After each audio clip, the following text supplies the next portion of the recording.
عزیز سامعین، آج ہم آپ کو بتائیں گے کہ جرمنی اور روس کی فوجوں کے درمیان دوسری جنگ عظیم میں کیسے ایک انتہائی خوفناک جنگ لڑی گئی اور کیسے اس جنگ کے دوران میں ہٹلر کے اپنے ہی وزیروں نے اس کو جان سے مار دینے کی سازش کی اور ہٹلر مرتے مرتے بچا۔ مگر یہ سب کچھ جاننے سے پہلے ہمارے اس چینل کو ضرور سبسکرائب کریں تاکہ آپ کو اس طرح کی مزید تاریخی اور معلومات سے بھرپور ویڈیوز باقاعدگی سے ملتی رہیں اور آپ کے علم میں اضافہ ہو۔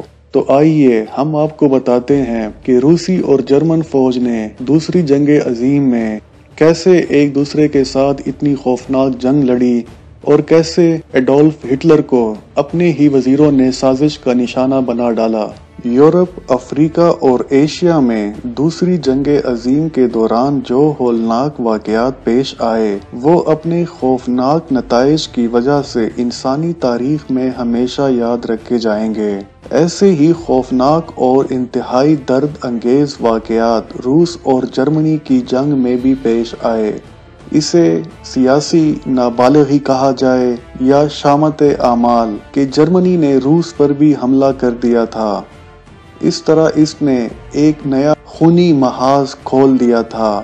مگر جس طرح شروع میں تنہا برطانیہ یا فرانس کو جرمنی سے لڑنا پڑتا تھا اور جرمنی کی خطرناک طاقت کے مقابلے میں برطانیہ اور فرانس کو ہر جگہ شکست کھانی پڑتی تھی، یہاں تک کہ امریکہ کو بھی ان کی مدد کے لیے جنگ میں کودنا پڑا، بالکل اسی طرح روس کو بھی جرمنی کے جدید جنگی سامان اور جدید فوجی چالوں کے آگے شروع میں پے در پے پسپائی اور شکست کا سامنا کرنا پڑا۔ آخر روس کے لیڈر جوزف اسٹالن نے گھبرا کر ونسٹن چرچل، جو کہ اس وقت کے برطانوی وزیر اعظم، اور فرینکلن ڈیلانو روزویلٹ، جو کہ اس وقت کے امریکی صدر تھے، ان سے اصرار کرنا شروع کر دیا کہ وہ دونوں جلد ہی ایک نیا محاذ کھول دیں تاکہ روس پر سے جرمنی کا بے پناہ دباؤ کچھ کم ہو سکے۔ سب سے بڑا المیہ یہ تھا کہ برطانیہ کی طرح روس کے پاس بھی پورے ہتھیار نہیں تھے۔ وہ بمشکل اپنے دوست امریکہ سے، جو کہ اس وقت روس کا اتحادی تھا، اس سے کچھ ٹینک اور دوسرا اسلحہ لینے میں کامیاب ہوا۔ مگر روس کے پاس ایک قدرتی ہتھیار بھی تھا جس کے آگے 1.5 صدی قبل فرانس سے تعلق رکھنے والے فاتح عالم نپولین بوناپارٹ بھی نہ ٹھہر سکا تھا، اور وہ ہتھیار تھا روس کا موسم سرما۔ چنانچہ جرمنی کو بھی روس کے محاذ پر عجیب و غریب نشیب و فراز سے گزرنا پڑا۔ سردی کے زمانے میں جرمن فوج کو روسی محاذ پر سے پسپا ہونا پڑتا اور گرمی کے موسم میں وہ پھر زور لگا کر آگے بڑھ جاتی، یہاں تک کہ روس کے انتہائی اہم شہر اسٹالن گراڈ تک جا پہنچی، جہاں جرمن فوج نے تباہی مچا دی۔ لیکن اسٹالن گراڈ والوں نے انتہائی خوفناک جنگ لڑی اور جرمن فوج کو واپس دھکیل دیا۔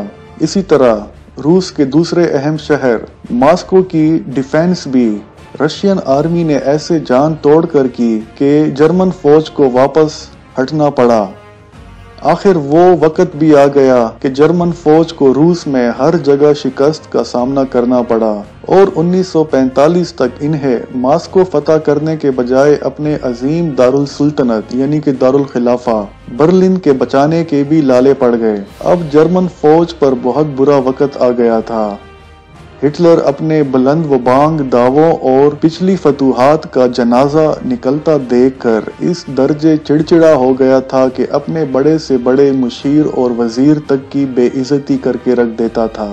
اسی بنا پر اس کے وزیروں اور مشیروں میں ایک بددلی پیدا ہو گئی اور وہ اندر ہی اندر اس کے بدخواہ ہو گئے۔ اسی بددلی کا نتیجہ یہ نکلا کہ ایک روز ہٹلر ان کی سازش سے ہلاک ہونے سے بال بال بچا۔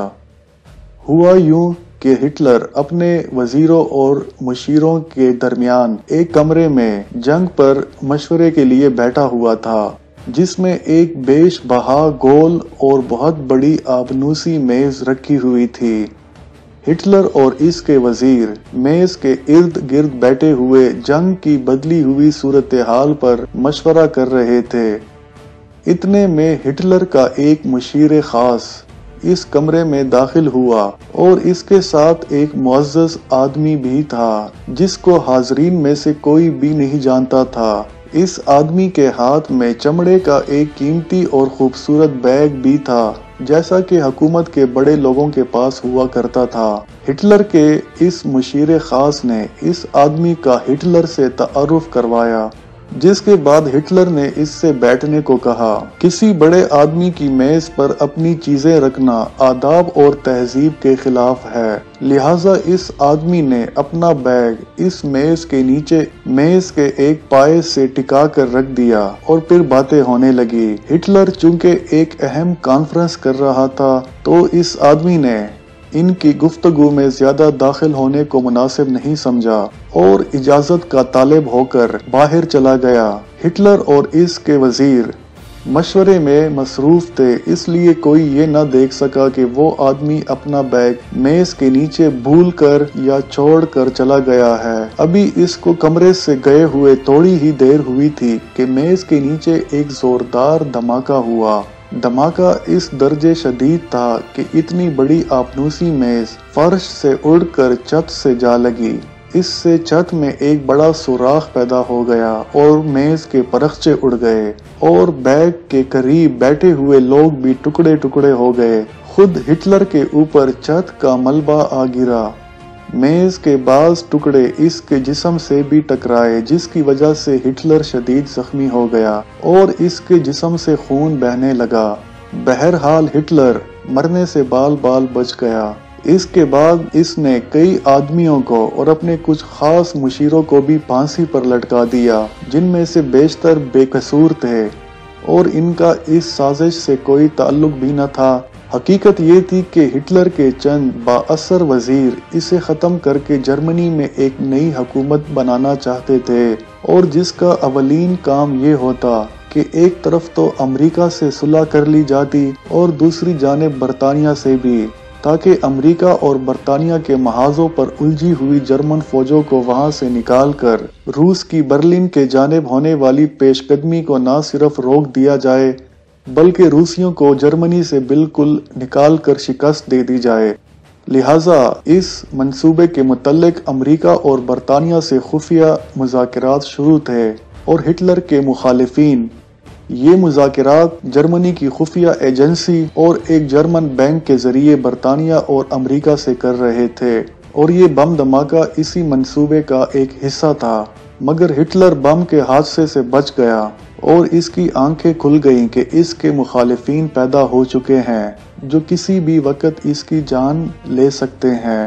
البتہ اس کو اس بات سے تھوڑا سا اطمینان تھا کہ روسیوں کے مقابلے میں اگر امریکہ اور برطانیہ سے صلح کا معاہدہ ہو جائے گا تو اچھا رہے گا، کیونکہ وہ جان چکا تھا کہ اب جرمن فوج میں وہ دم اور خم باقی نہیں رہا۔ وہاں امریکہ اور برطانیہ بھی اس فکر میں تھے کہ جتنی جلدی ممکن ہو سکے اتحادی افواج روسیوں سے پہلے برلن یا اس کے نواح میں جا پہنچیں اور فوجی برتری کے ذریعے اپنا اثر اور قبضہ حاصل کر لیں، اور دوسری جانب روسی جنرلز بھی جلد از جلد جرمنی کی سرزمین میں پہنچ کر وہاں پر اپنا قبضہ جما لینا چاہتے تھے۔